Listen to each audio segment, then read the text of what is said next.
Then, if the person went through all the aggravation to fill out the complaint report, and if he left, usually after you fill out the complaint report, they tell you, listen, we have to get it typed up now. There's a waiting line for the typing. It's going to be about 3 hours, so sit right there and wait. Half the time, the people would say, 3 hours, you got to be crazy. And they would leave. As soon as they left, he'd crumple it up and throw it right in the garbage. So that would make it difficult or discourage people from filing a complaint? Definitely.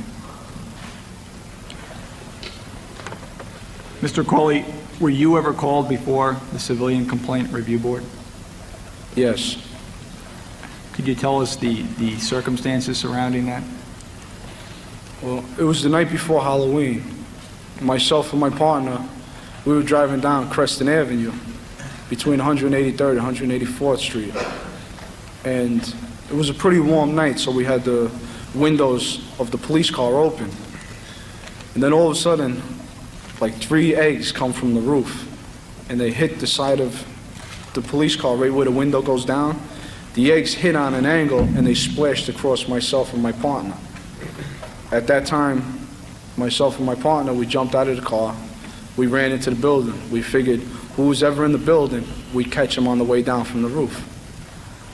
So as we're going into the building, about the 3rd floor, we find some kid, about 15 years old. And I don't know if he was nervous because he'd done it, or he was nervous when he seen the police, because people act nervous when you come around. So at that point, myself and my partner, we started, hitting the kid, harassing him, pushing him, slapping him. Then we got into our police car and we left. That night, the kid and his mother went to the 46th precinct and they filled out a civilian complaint review board report. And were you called before the Civilian Complaint Review Board with respect to this incident? Yes, I was. And what happened there? Well, the reason that they called us, the kid really didn't know who did it. He didn't have a police car number, a badge number. So what CCRB did was they looked on the records and they seen if there was a radio run somewhere in the area where the police would be. So they called myself and my partner down, and they called down 2 other squad cars, partners. And we went down there, and it was pretty fast. We went down, they said, listen, can we have a copy of your memo book report? Give him a copy of our memo book report.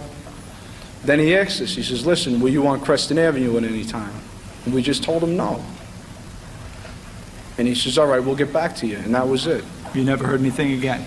Yeah, we got a paper back a few weeks later saying that the charges were dropped. And you had lied to the Civilian Complaint Review Board about this incident? Yes.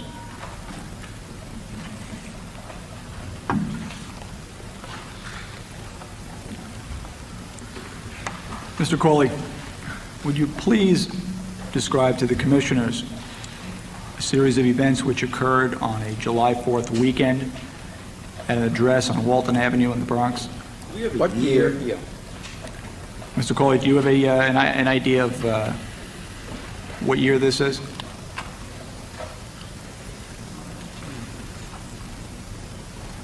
I'm not too sure the year. I think maybe, let me see. 87, 88. Okay. If you could continue and describe this incident. You remember the Halloween year with the Civilian Complaint Review Board that you've been testifying about, Mr. Cawley? Probably 88. All right, myself and 2 other partners were assigned to Orchard Beach for the holiday weekend, July 4th. Pretty much, they sent a few police officers from every precinct to go to Orchard Beach for crowd control for the holiday weekend. So myself and my partners were standing over in Orchard Beach on the boardwalk, and we're talking to all the girls, just having a good time. So towards the end of the day, they tell us, listen, we don't need you guys no more. Go back to the precinct. So we had a police van, a blue and white van. So on the way back to the precinct, one of the officers said, listen, let's go over to Walton Avenue, to the whorehouse. Let's see what's going on. So we went over to Walton Avenue, south of Fordham Road. We went into the whole house. It's a private house, 2 stories. The second floor is the whole house. I'm not sure what's on the first floor. But there was like a little iron gate inside the front door on the first floor. So we go in through, the front door is open. You're supposed to ring a bell on the iron gate, and they buzz you in from upstairs. We kicked the iron gate. It's had a cheap lock on it. We go upstairs. The people upstairs heard the commotion of the gate being kicked. So they open up the door, and as they open up the door, we were walking up the stairs. We pushed our way into the apartment. We told all the people that were in the living room, a few ladies and a man, we told them sit on the couch. Then we went to the bedrooms. There was 3 bedrooms. We went to each bedroom, kicked open the door. There was guys in there with prostitutes having sex. Told them, listen, get dressed, all of yous. Brought them out into the living room. When they were in the living room, we told all the guys to leave. We sent them all out of there. So then a few of the officers that I was with, the other 2 officers, one of the officers grabs a lady. He tells us, listen, I'm going in the back room to get laid. Takes the prostitute, he goes to the back room. So at that time, my other partner took a lady, went into another bedroom. I took another prostitute and went into another bedroom. If I could stop you for 1 second. Sure. Were these women afraid? Yeah, they were terrified. They didn't know what was happening. They didn't know if they were getting arrested or what. So when we took them into the bedroom, they really didn't speak English that good, and all they seen was police. They were scared. Took them into the bedroom, telling them, listen, don't worry, police, it's okay, it's okay. And then after we calmed the ladies down, we had sex with them. And then you left the location? Yes.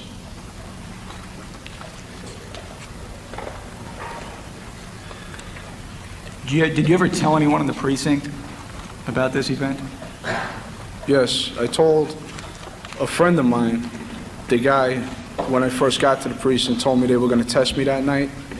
I had told him about it, and he went and he told the PBA delegate, because he was in the PBA delegate squad. He just told him to tell him, he thought it was great what happened. But then when he told the PBA delegate got all nervous. He's like, listen, if these guys are going there and people start finding out about it, it's going to be a regular thing. Because that's the way cops are. They're a bunch of followers.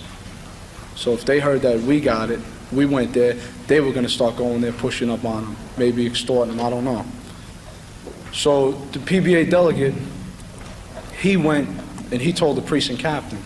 He's like, listen, you got to do something about this place because, first of all, it's the only whole house in the precinct, and second of all, there's going to be trouble. He didn't say what happened with us there, but he just told him you have to do something about it because it's going to be bad. And what did the captain do?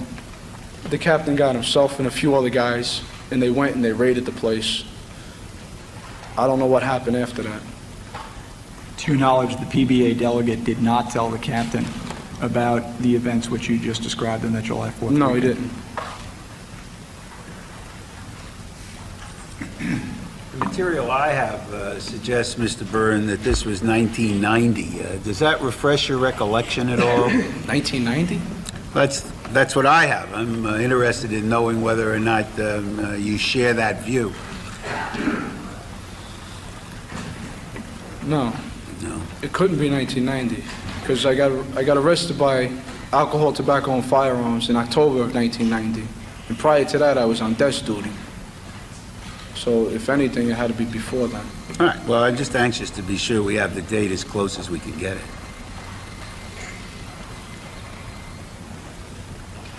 Mr. Cawley, how often did you administer beatings to residents of the 46th precinct? It was pretty much a daily thing.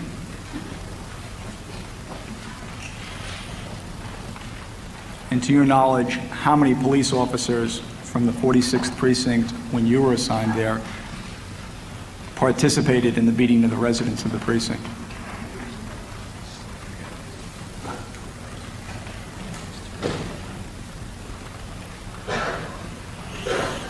Say about 10% of the precinct, which is probably 30, 35 cops.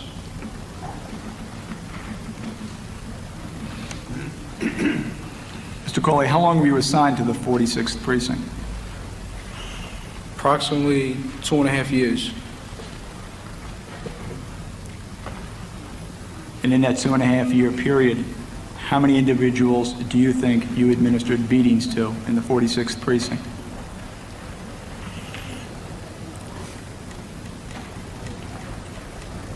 Approximately 300 to 400 people.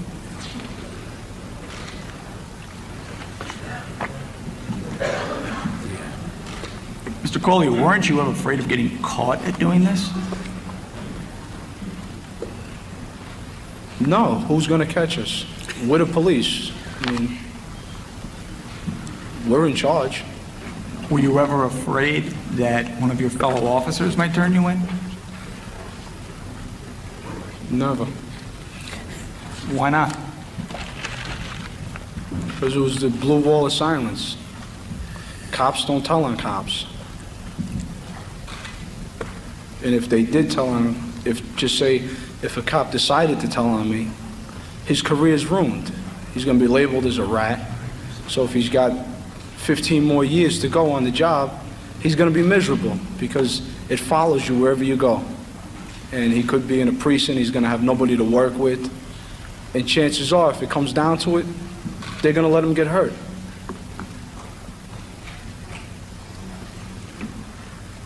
So there's a certain fear factor in not reporting this type of activity. Yes.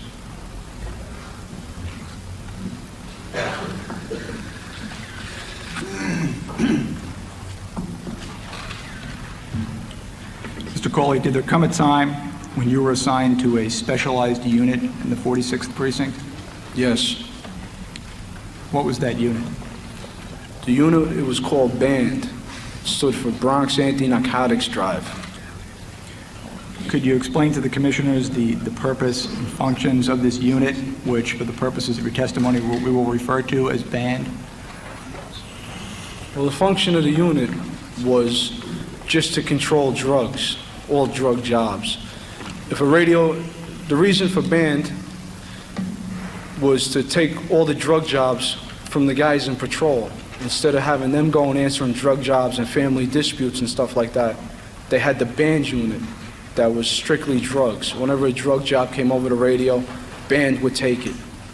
And what it was different locations in the precinct that had heavy narcotics activity.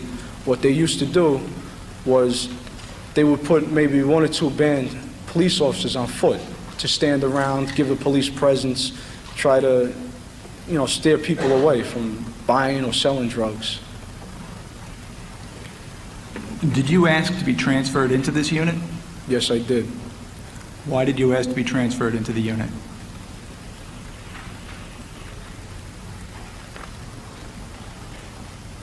Well, my partner who I was working with on patrol, he was pretty much a straight guy. He wouldn't take money or anything like that. So one day I was at my locker and I was changing clothes, and 2 police officers that are in BAND came up to me, and they come over and they had a bag in their hand, and they said, "Listen, buddy," because I was tight with them. I used to work out with them and stuff. So I was tight with them. They came over to me with a bag, a brown paper bag. They said, "Listen, buddy, look at this." They opened up the bag. It was full of money. They said, "You got to come to BAND." So I was like, right then I started seeing dollar signs. I got greedy. I went down and I asked to be transferred to BAND. And you were transferred in? Yeah, because I had good activity. To your knowledge at this time, how were these police officers making this money? They were robbing it. Who were they robbing? They were robbing drug dealers.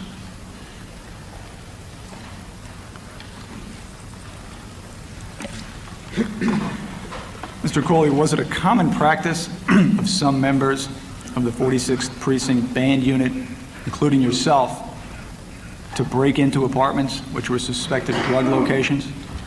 Yes. Why did you do this? I'm sorry. Can you repeat the last question? Was it a common practice of some members of the 46th Precinct Band Unit, including yourself, to break into apartments which were suspected drug locations? Yes. Why would you break into these apartments? We would break into it for money, for drugs, whatever was in there. Did this practice become known as doing doors? Yes, it did. And this would be done while you were on duty and in uniform? Yes. Mr. Cawley, how would you actually gain entry to an apartment? We would just kick the doors in. Just keep kicking the door. If you have to kick it 20 times, it's going to go down.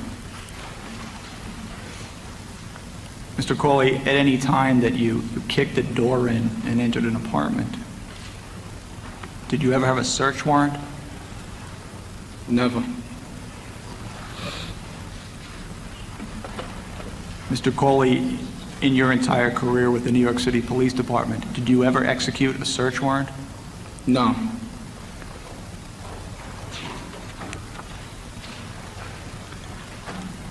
Mr. Cawley, if you went into an apartment and found money in that apartment, what would you do with it? We would keep it and split it up. Amongst the officers who had entered the apartment? Yes. Mr. Cawley, if you went into an apartment and found drugs, what would you do with it? We would take the drugs. Either, it depends how much drugs it was. Sometimes we'd have to go back to the precinct, put it in the trunk of one of our personal cars, or we would just hold it on us till the end of the night. And then there was a police officer in the precinct who used to buy anything that we can get. So you would keep the drugs and sell it to this police officer? Right.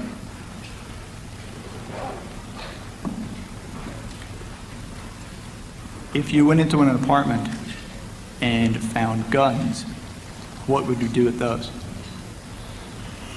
We would sell them to the same police officer, or another one of my partners, he would sell them also.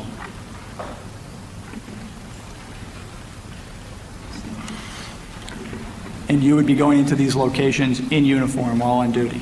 Yes. How would you gain entry to these buildings without being noticed? Well, it depends. If we were in a marked police car, we used to turn the corner fast, drive right up to the spot, run in. If we were on foot post, we weren't supposed to leave our foot post, so we would stay on our foot post. When the sergeant came, he would give us a scratch. He would sign our book saying that he'd seen us on that foot post. As soon as he gave us a scratch, we used to go to like the nearest corner or like a busy intersection. We used to stand there, and when we seen livery cabs coming down the street, we would pull them over. When they pulled over, if they had tinted windows, then we'd go up to them. We say, listen, you have your license, registration, insurance? Half the times they don't have something. If they have that, we make up something else. So you have no license plate on the front, your windows are too dark. We'd say, listen, we're not going to give you a ticket, but we need a favor. And they'd be, all right, what do you need?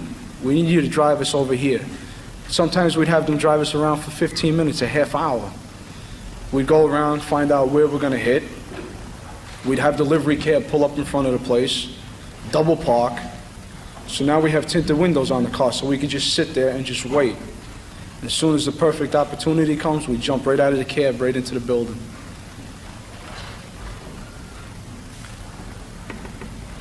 Mr. Cawley, how often were you involved in this practice of kicking in doors and stealing drugs, money, guns, and other contraband?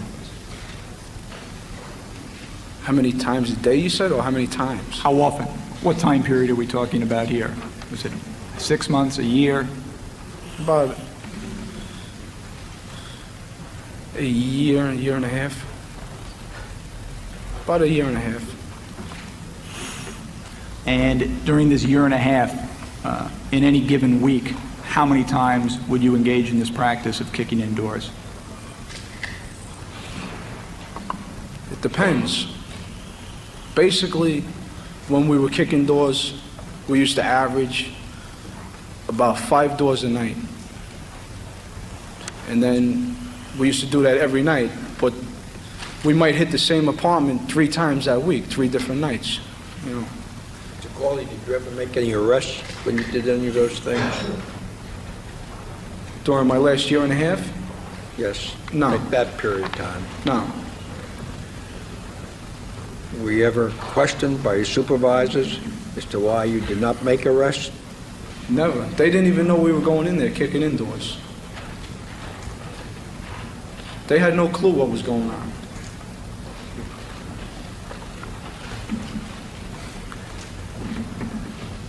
So, Mr. Cawley, was there ever an occasion where you'd kick in a door and make an arrest?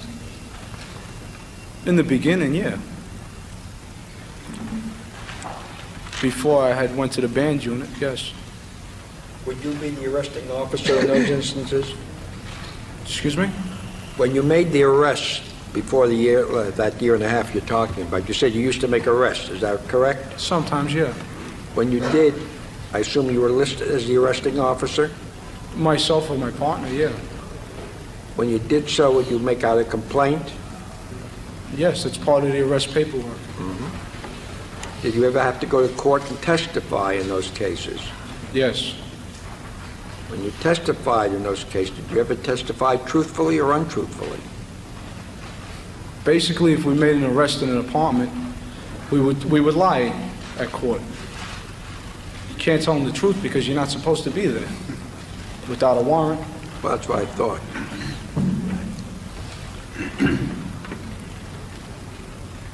So in those instances where you did make arrests, you would lie about the facts of that arrest in order to cover yourself for being in an apartment without a search warrant? Yeah, basically, if we made arrests in the apartment, we would say different things. Like one thing we would say was hot pursuit. We seen the guy going into the building with a bag. We chased him up the stairs. He went into an apartment. We went in right after him. That's hot pursuit.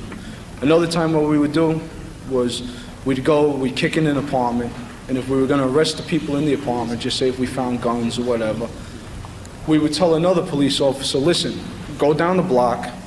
We'd have everybody handcuffed, sitting down already.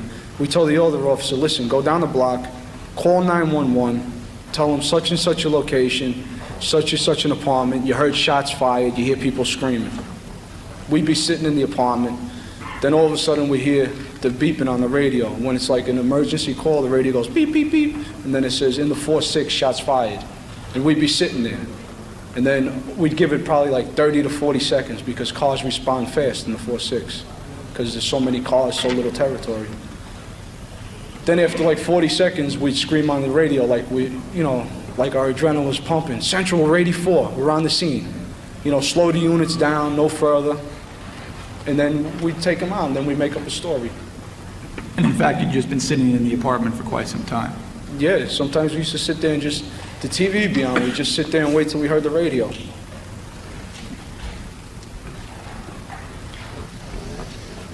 Mr. Cawley, how often did you lie about the facts of an arrest?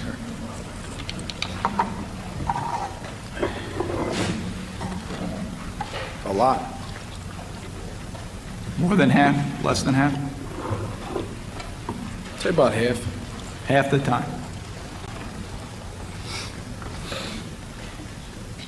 Mr. Cawley, did you ever lie before a grand jury regarding the facts surrounding an arrest? Yes. How often did you do that?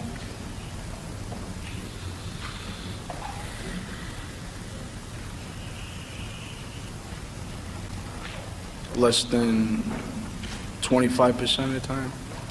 Maybe 20% of the time. Not every case that you make an arrest on goes to the grand jury. Understood. You know if people went to jail as a result of your testimony? Not that I know of. They didn't? Well, I really never went to trials. I imagine some people copped out before I knew. I don't know. Did you ever testify at a trial? Yeah. How many times, approximately? Once or twice. What was the result of those trials? There was a murder trial and he got acquitted.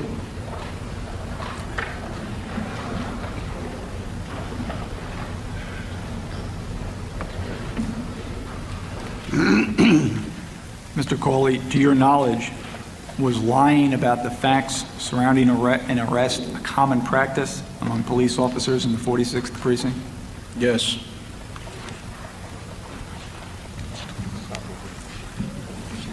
Were there things that a police officer might do to enhance an arrest that had been made? Yeah, definitely. Could See, you tell us some of those things? Basically, what a police officer wants, he wants medals because they look good on his uniform. If the guy had an empty gun, what he would do, a lot of aggressive cops, they carry a little baggie in their pocket, and they have all different types of bullets. So if a guy gets caught with an empty gun, it's only a misdemeanor.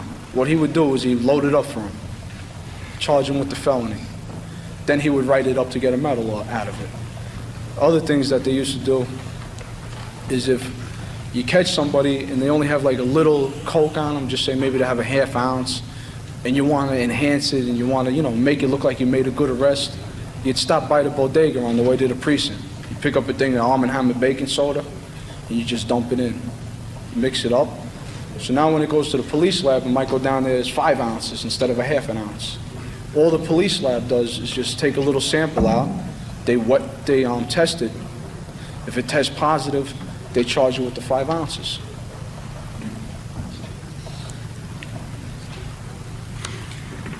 Mr. Cawley, did you ever kick in the door of an apartment and discover it was not a drug location?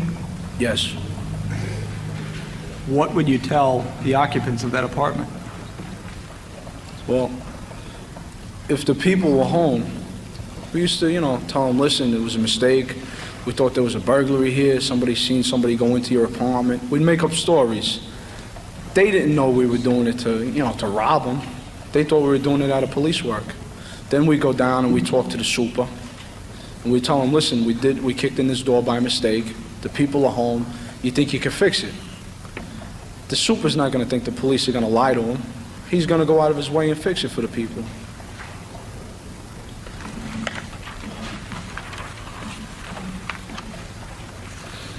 When a police officer takes money, drugs, guns, or other valuables from a location and keeps it for himself, is this commonly referred to as a score?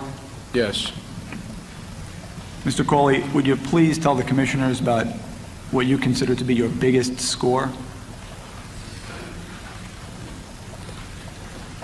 All right. I had an informant. His name was Jose. He owed myself and my partner. He owed myself and somebody else a favor. So one day I seen him. He was driving around in an old car with phony plates on the car and stuff. So I go up to him. I said, listen, Jose, what's the story? I said, you owe us one. What are you going to do? So he says, listen, I got something for you. I came with the door, and we hear movement inside the apartment. So he said, this is probably it.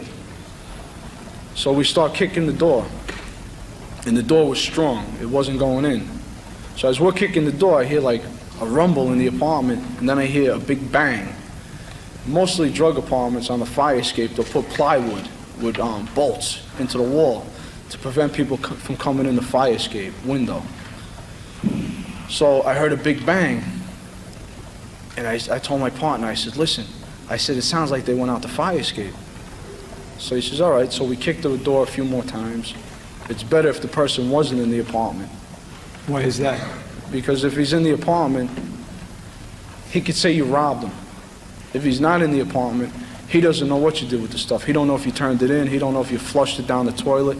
He don't know if you kept it for yourself. It was always better to let them go. So we kicked the door a few more times. Then we ran up the 2 stories to the roof. We go over to the ladder going down the fire escape, and we could see the guy running through the lot. Like he just jumped off the fire escape, he was running through the lot. So he was gone. At that time, myself and my partner, we climbed down the fire escape. We went into the apartment. The fire escape was in the bedroom. So we went in through the bedroom window. It was an empty apartment. So we walked through a little hallway where the bathroom is, and it leads you right into the living room. As we go into the living room, right over to your left, there was like a desk right by the windows, and it had piles of cocaine on it.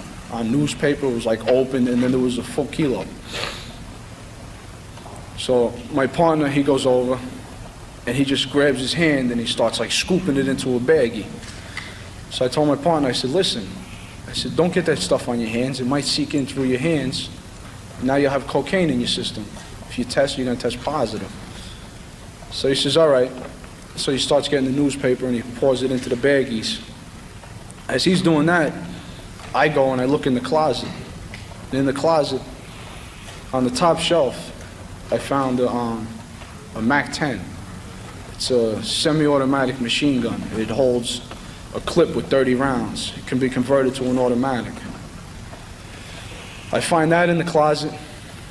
Then I find a green garbage bag in the closet. I look into the bag, and there's money in there, all in rubber bands and stuff like that. And then in the back of the closet was a .22 rifle. So I yell to my partner, I said, yo, check this out. So he says, all right, let's get out of here. At that time, he had all the coke bagged up. We took the coke, we put it into the garbage bag with the gun and the money. We tied the garbage bag up, and now he says he wanted the rifle for himself. It was a .22 rifle. So we left that outside the garbage bag. So I told him, I said, listen, I said, our van's parked in front of the building. I says, we can't go out the front door with this stuff. I said, let me bring the van around the back. This way, it's quiet street. We could just walk right in the van with the stuff. Excuse me, this is a marked police department van? Yeah. Okay. So I go around, I go up the roof, I go out the front door, I get in the van, I drive it around the corner, and then I go over to the fire escape and I yell to my partner. He starts coming down the fire escape with the garbage bag in one hand and the rifle in the other hand. He gets to the first floor, he throws the rifle down to me, I catch the rifle, then he throws the garbage bag down with the guns, the drugs, and the money. I catch that. He climbs down off the fire escape. Now we get into the van. If I could just stop you for 1 second, I just want to sort of get the mental, the image here. This is, your partner is in uniform at this point. Right. He's climbing down the fire escape with a green garbage bag filled with cocaine and money and a MAC-10. And Well, in the the MAC-10's in the bag. It's in the bag. Right. And in the other hand, he's holding a rifle. Right. And he climbs down the fire escape and gives it to you, and then jumps off the fire escape. Right. Okay. So now we get into the van, and we say to ourselves, what are we going to do with this now? It's too much. We can't go back to the precinct with this stuff and put it in our car. So we get caught with it, we're dead. So I told him, I said, well, listen, I said, I know a friend that's home that we could drop it off. So we went to the phone, I called up my friend, I told him, I said, listen, I said, we just got some stuff, I said, I got to drop it off. I said, are you going to be home? He says, yeah. I said, well, listen, I said, I'll be there in 10 minutes, you got to be outside, because it's 2 precincts over. I have to drive through another precinct, and then into the other precinct to drop the stuff off. So myself and my partner, going over towards my friend's house, there's a hospital over that way. So I told my partner, I said, well, this is what we'll do. We'll call Central, that's the radio dispatcher, and I said, we'll tell her we just picked up an old lady who's sick, and we got to drive her to the hospital. So we call Central, we tell her, listen, we just picked up an 80 case, we're going to drive her over to Jacoby Hospital. She says, all right. As we're going over towards the hospital, going towards my friend's house, we drop by my friend's house. We drop the garbage bag off and the gun. He's standing outside. He goes inside with it. Then we cruise back to the precinct slow, and we tell the radio dispatcher we dropped the lady off at the hospital. We're going back to the precinct. So at that time, we went back to the precinct, and we asked if we could take lost time. What does that mean, you took lost time? Lost time is you want to go home early, you got to put in a slip. You know, I want 3 hours off. It's lost time. So we go, after we take lost time, we get into his car, and we said, listen, we got to get a scale now because we got to split this stuff up. So we drive over to a bodega on 176th Street and Jerome Avenue. and we buy what's called a triple beam scale. That's what they weigh large quantities of cocaine on. We pay $95 for the scale. This time we go over to my friend's house. We pick up the garbage bag and the rifle. So I said, let's go back to my house. We'll weigh everything up, count it out, and we'll split it up. So we pick up the bag, we drive back to my house. We weighed everything up, came out to about 2 kilos of cocaine, and then we counted up the cash. It came out over 16,000 cash. So I told my partner, I said, listen, we got to take care of the person who I dropped the stuff off at his house. So my partner says, all right, listen, there's a lot of singles, let's just give them to them. So I said, all right, it was over $500 in $1 bills. So we gave him that for letting him keep the stuff at his house. And you and your partner split the $16,000? Right. What did you do with the cocaine? I had given it to a police officer at my precinct to sell for me. What were the proceeds of that sale? How much did you get for that? Well, I just got $8,000 out of it. I don't know what he had sold it for. What did you do with the guns, MAC-10 rifles? Well, my partner wanted to keep the rifle for himself. And the MAC-10 he held on to. We didn't sell that right away. When you say he didn't sell it right away, did he ultimately sell it? Yes. To what kind of person did he sell it? If you know. All right. We had went back to that same apartment a few days later. And in that apartment, we found an Uzi, which is almost the same as a MAC-10. It's a 30-round semi-automatic gun. My partner at that time had sold both of these guns to a guy who moves anything you can get. It was his connection upstate. He sold the 2 guns to him for $1,000. Well, as you know, he might have sold it to some other criminal after that. Is that correct? Yes.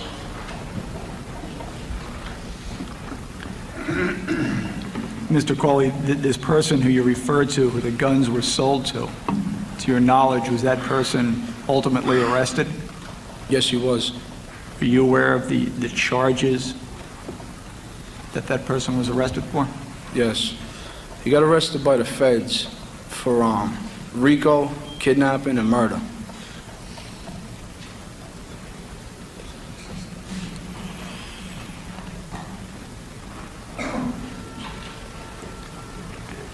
Getting back to this location at 1800 University Avenue where you made your big score, Mr. Cawley, was this the only time you would make a score at this particular location?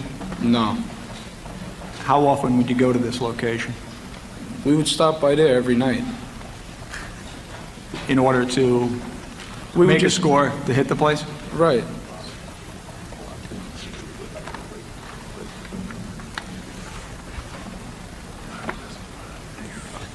Mr. Cawley, you had mentioned when you were testifying about the events surrounding your big score, as you called it, that you were given the information about the 2 kilos and the cash by an informant by the name of Jose. Is that correct? Yes. Could you tell us about how you developed your relationship with this informant, Jose? Well, let me see. All right, we knew of an apartment at 54 West 174th Street that used to sell cocaine. So one day, myself and about 5 other police officers wanted to go and raid that apartment. It was a small hallway, so if the people looked out the door, they could see because nobody could stand to either side of the door. It was like the only door at the end of this hallway. So I went and I crouched down underneath the peek hole, and my partner's hid down by the stairs. I heard the guy open up the peek hole to let somebody out. At that time, as soon as he opened up the door, I crashed in with my gun out, started hitting people, making them all lay on the floor. At that time, my partners came in. In the apartment that day, they found 2 guns, and they found some cocaine. So Jose was there, and Jose kept begging me, please, don't arrest me, don't arrest me. So I says, all right. I said, I'll let you go. So I opened up the door, and I let Jose leave. So then a few days later, I go to another drug spot, I think it was 1770 Andrews Avenue, and we kick in another apartment door, and Jose's in that apartment again. So I told Jose, listen, he starts begging me again. So I said, all right, listen, I gave you a break last time. I said, this is the last break. I let Jose go again. About another week later, I go back to 54 West 174th Street, kick in the apartment door. Jose's there with a friend. So I was like, listen, this is it. I said, I'm arresting you. In that apartment, we found a few ounces of cocaine. So we didn't want to say we arrested him in the apartment because we had no right being there. So we took Jose and his partner. We arrested him. We went and we told the story as we were passing by the building, we seen Jose and his friend standing in the building, in the doorway. When they seen us, all we seen was a brown paper bag hit the floor. We jump out of the car, we grab the paper bag, we chase them, we find them, we arrest them, open up the paper bag, it's a few ounces of cocaine. So we arrest them. So you've lied about the circumstances, the facts surrounding Jose's arrest. Right. So now, it's about a week or 2 weeks later, and we got to go now and present the case to the grand jury. So I'm standing outside the courtrooms downstairs in the courthouse, and I bump into Jose, and he comes over and he starts begging to me. He's like, listen, he goes, they're going to offer me 4 to life. He goes, I can't do this. He goes, I'm old. You got to do something for me. You got to help me. So I told him, I said, listen, I said, one hand washes the other. If I'm going to help you, you got to help me. He says, well, what do you want? I says, I want money. He goes, you got it. If you help me, I'll set you up with some spots. I said, all right. So I talked to my partner. He was the one that was going into the grand jury. I said, listen, I says, this guy Jose, he's going to do things for us. I said, you got to get him off. So my partner says, all right. So he went into the grand jury, and he said that he seen the other guy standing in front of the building, seen him drop the bag. So they indicted him, they let Jose go. So your partner changed the lie from the original lie about the circumstances surrounding the arrest to a different lie in front of the grand jury so that Jose could walk away. And be our informant, yes. What kind of information did Jose provide to you, Mr. Cawley? Well, Jose gave us information on different drug apartments, where the drugs were, who was selling it, stuff like that. Jose's the one who told us the information on that one I just spoke about. About the big score? Right. Did you use the information that Jose provided to you to make arrests? No. What did you use the information for? For our own profit.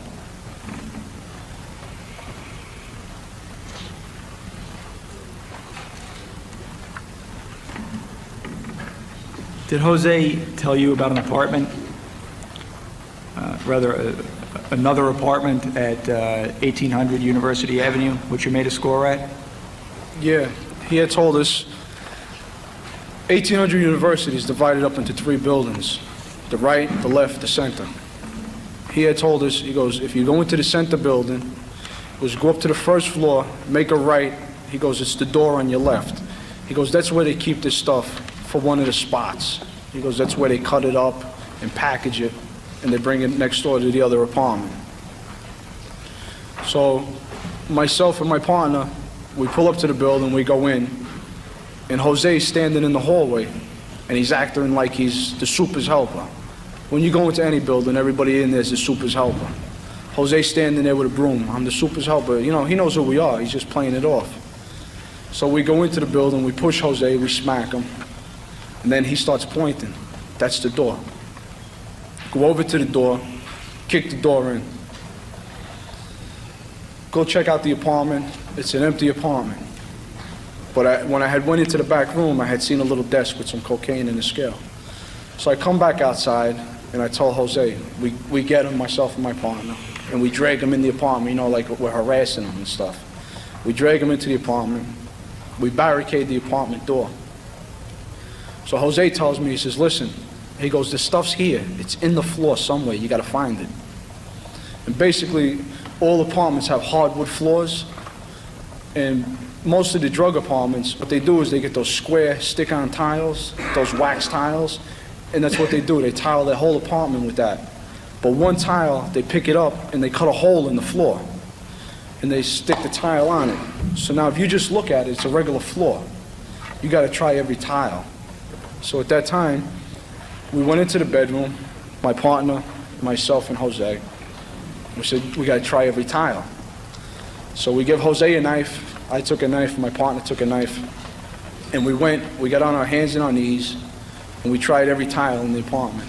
Let me just stop you for 1 second there. You're on duty when you're doing this? Yeah, And you're in uniform?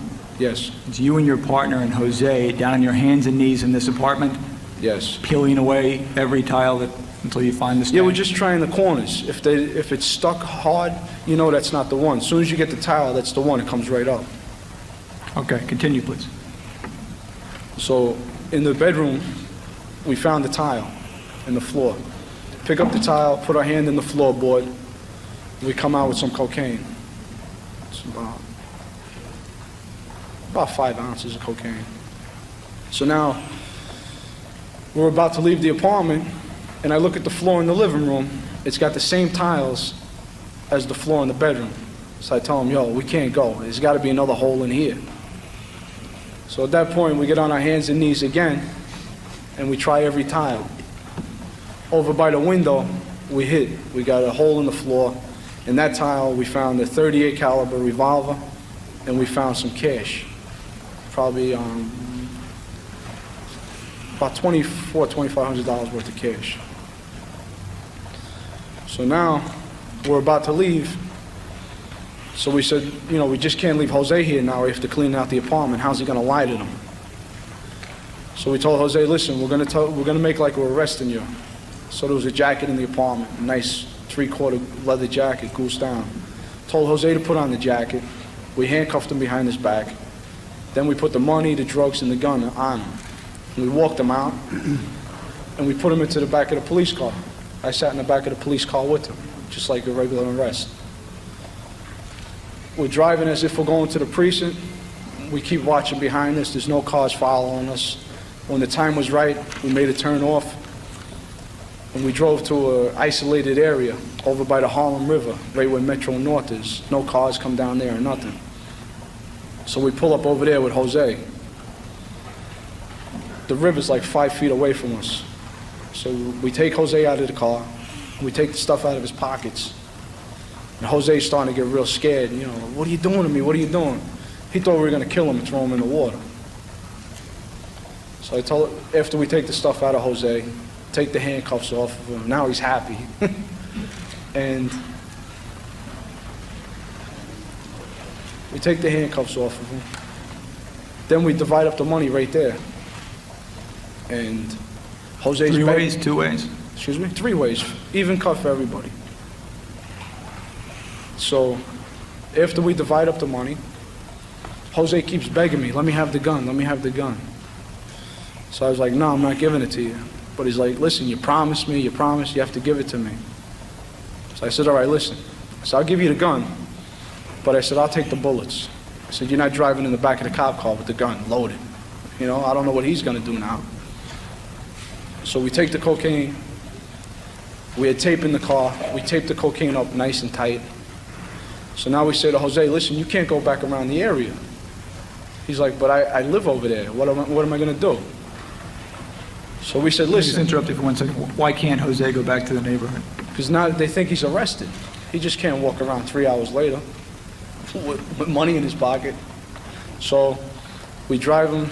I said, listen, I know a hotel I could drive you to on Fordham and Katona Avenue. We put him in the car. We drive to Fordham and Katona Avenue. We each chip in a few dollars. We get him the room for 2 nights. Then myself and my partner, we go back to the precinct, take lost time again. We go back over to 176th Street and Jerome Avenue. We buy another scale for $95. We drive over to the hotel. Jose's sitting there. We go in there, we weigh up the cocaine. We weigh it up, we cut it up 3 ways, even split for everybody. And then we leave Jose. I told Jose, listen, I got court tomorrow. When I'm down in court, I'll try to find you some documents where you could show these people the documents and they'll believe that you were arrested.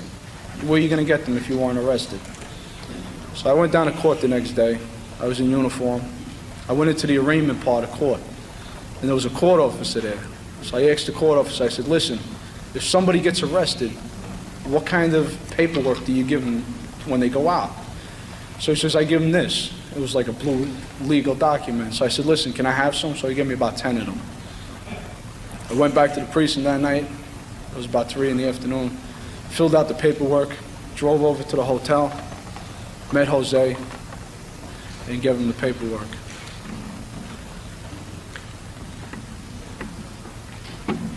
Mr. Cawley, how much time did this all take? Between in the apartment to lost time, That's right. about an hour. An hour? Yeah. I know I've asked you this question before, but where were your supervisors during this time? There's only one supervisor. He's anyway. He could be back at the precinct watching TV. He could be out on patrol. Nobody knows. And you had no concern about him catching you doing this? No, not at all.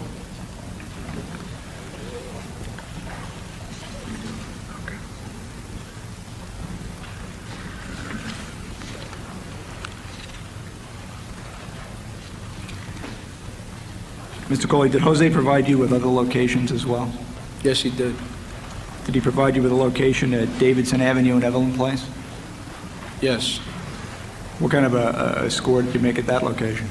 Well, see, I told Jose that we were paying too much attention to one area around Tremont University Avenue. So I told Jose, listen, you got to find other places because it's getting too hot over there. One of the drug dealers had put a contract on me for $10,000. So Jose tells me, listen, one of my brother-in-laws, he works at a coke spot on Evelyn Place and Davison Avenue. He goes, I could set that up for us. So I said, all right. So a few days later, Jose's at Evelyn Place and Davison Avenue hanging out with his brother-in-law. We go there, myself and my partner. It's a block outside of our precinct. It's 1 block into the 52nd precinct. Jose tells us the apartment. Myself and my partner, we go into the building. We kick in the apartment. In the apartment, we don't find too much. We find like a half ounce of cocaine and maybe $1,000. So Jose tells us, he goes, listen, he goes, I could use the cocaine because I could cook it up and sell it for crack. I can make more money. So myself and my partner were like, well, it's better that way. This way we don't have to do nothing with it. We'll give it to him. So we let him keep the half ounce of cocaine, and then we split the money. Myself and my partner, we each took like 400. We gave Jose like 200 because he took the cocaine with it. Mr. Cawley, could you tell us how often during a typical work week in the 46th precinct would you, along with other police officers, kick in apartment doors? How many times a day or how many times How many for a times week? during a week? How many times a day? The average was like five doors a day, and even more. It depends. We always always had like certain spots we always hit. Every day we go like hit this building, hit that building. To your knowledge, Mr. Cawley, how many police officers in the 46th precinct, when you were assigned there, were engaged in this practice of kicking in apartment doors and conducting warrantless searches?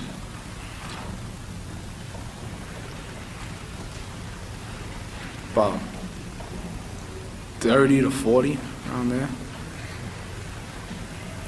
And Mr. Cawley, when you kicked in an apartment door, how often did you take money, drugs, guns, or other contraband that was in the apartment? Every chance I had.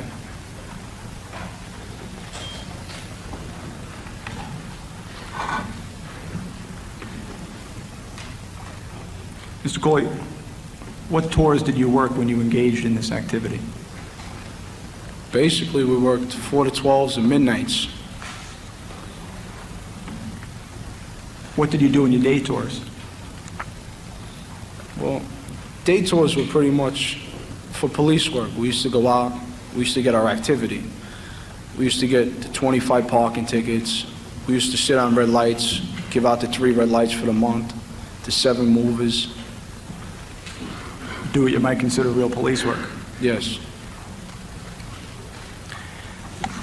Mr. Cawley, during your testimony, you've referred to... Excuse me, were those quotas? Yes, they were. Who gave you those quotas? Well, the police department says there's no quotas, but if you don't give them their 25 parkers and their 10 movers with their 3 red lights, when it comes to time to get a detail like OCCB, anything like that, Bronx sex crimes, they look at your activity report. They say, listen, you haven't been doing no activity, you don't get nothing. If you go out and you give 10 to 12 red lights a month, they love you. They'll do anything for you because you're bringing in money.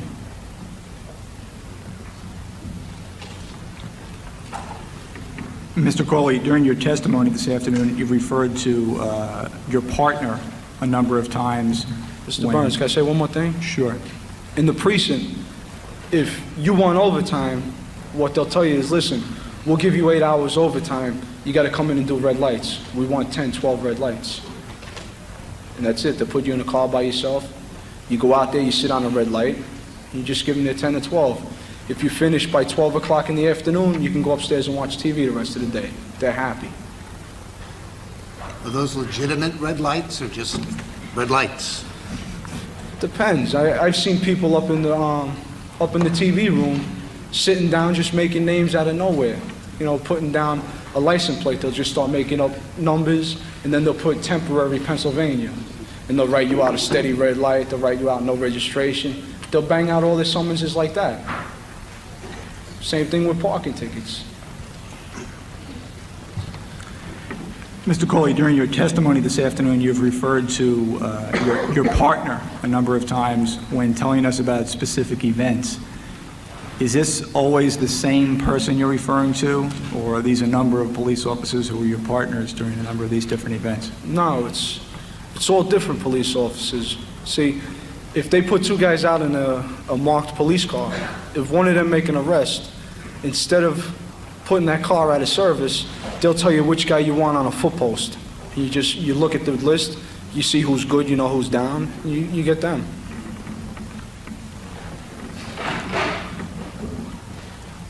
Mr. Cawley, you were arrested by officers of the Internal Affairs Division and agents of the Federal Bureau of Alcohol, Tobacco, and Firearms in October of 1990. Is that correct? Yes. And you were arrested with another police officer from the 46th Precinct. Is that correct? Yes. Mr. Cawley, did there come a time in early 1991 when you decided to cooperate with investigators from the Internal Affairs Division of the New York City Police Department and Yes. provide them with information regarding the criminal activities of yourself and others in the 46th Precinct? Yes. At that time, Mr. Cawley, did you tell investigators from the Internal Affairs Division about the apartment at 1800 University Avenue where you made your big score of 2 kilos and $16,000 in cash and 2 guns? Yes, I did.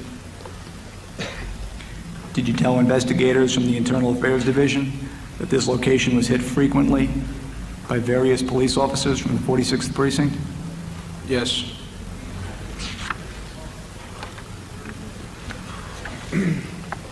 Mr. Cawley, did you give investigators from the Internal Affairs Division the name of the drug dealer who occupied that specific apartment at 1800 University Avenue?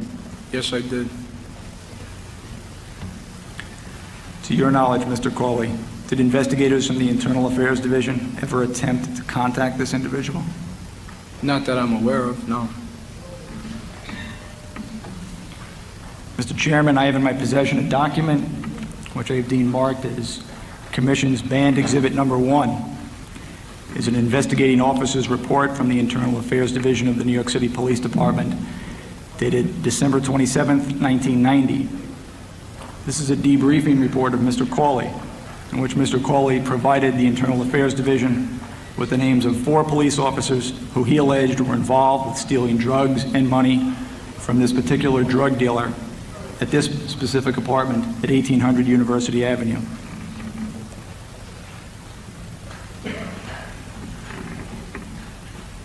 Investigators from this commission inform you that investigators from this commission, based upon the information which was found in these Internal Affairs Division reports, were able to locate this individual drug dealer who occupied this apartment, and he was interviewed and has corroborated the events which Mr. Cawley testified to here today.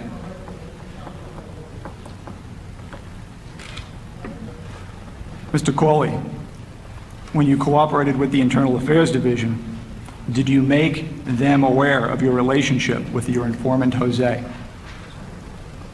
Yeah, I even gave him Jose's home phone number. How long ago was that? That was after I got arrested in 90, probably early 91. To your knowledge, Mr. Cawley, did the Internal Affairs Division ever contact Jose? Not at all, no. Is that also your understanding from your interview, Mr. Burns? Yes, that's true. To your knowledge, Mr. Cawley, do you believe that Jose would have been of value to the Internal Affairs Division in expanding their investigation of the 46th Precinct? Yes, I had spoken to Jose a while ago, and Jose had told me after I had gotten arrested, fellow police officers from the 46th Precinct approached him on trying to make him their informant to make scores themselves. So they wanted Jose to provide them with information so they could steal drugs, money, guns, etc. Correct. But the Internal Affairs Division never contacted Jose, as far as you know. No. Mr. Chairman, I have in my possession a document which I've deemed marked as Commission's Banned Exhibit Number 2. It's an investigating officer's report of the Internal Affairs Division of the New York City Police Department, dated February 6, 1991. This report, among other items, makes reference to Mr. Cawley having lied so that Jose's drug charges could be dropped, and the fact that Jose was Mr. Cawley's informant. Mr. Chairman, investigators from this commission have located this gentleman, Jose, and have interviewed him. This Jose has corroborated everything that Mr. Cawley has testified to here today with respect to their activities together.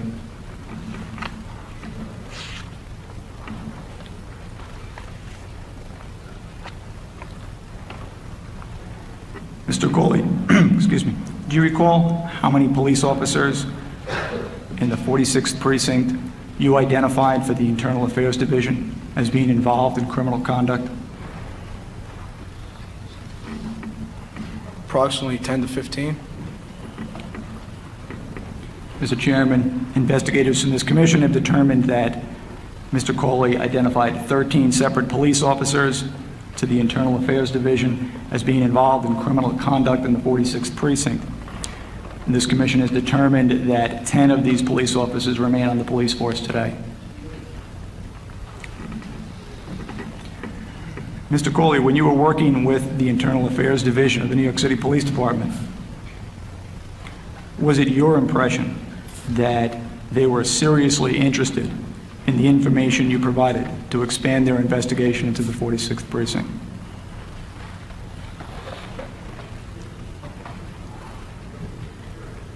No, my dealings with Internal Affairs, I had met them once in the Bronx District Attorney's office, and the Bronx District Attorney was willing to make it, he wanted to make cases. IAD told me like this, because I had an open case with the Bronx District Attorney's office. They said, listen, we got your future in our hand. Listen, we want you to hand deliver these people. If not, you're going to jail. I said, how am I going to hand deliver anybody? I said, they don't even want to know me. And that was it. They didn't really want to do nothing.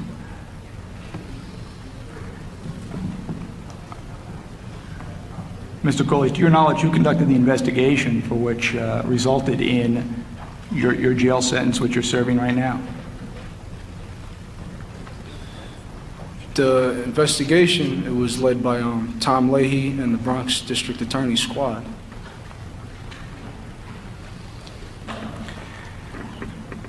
Mr. Cawley, given all this conduct which you engaged in, seemingly on a daily basis, Were you ever concerned that you would be caught by the Internal Affairs Division? I was never concerned, never seen internal affairs out there. And if someone spotted internal affairs in the precinct, it would be on the radio. As soon as somebody spotted a car that looked like a police department vehicle or other people just acting suspicious around the precinct, what they used to say on the radio was they used to say Xerox in the 4-6, Xerox in whatever precinct these people were in. Right then, you just went and you hit pretty much. Because it could have been internal affairs, or it could have been a shoe fly, like a captain driving around trying to catch you without your hat on, something like that. So we used to just go and hide. Mr. Burns, I'm uncertain as to how IAD came out. Do the Exhibits 1 and 2 suggest that this information and their reports came to an unsubstantiated conclusion? Yes, that's correct.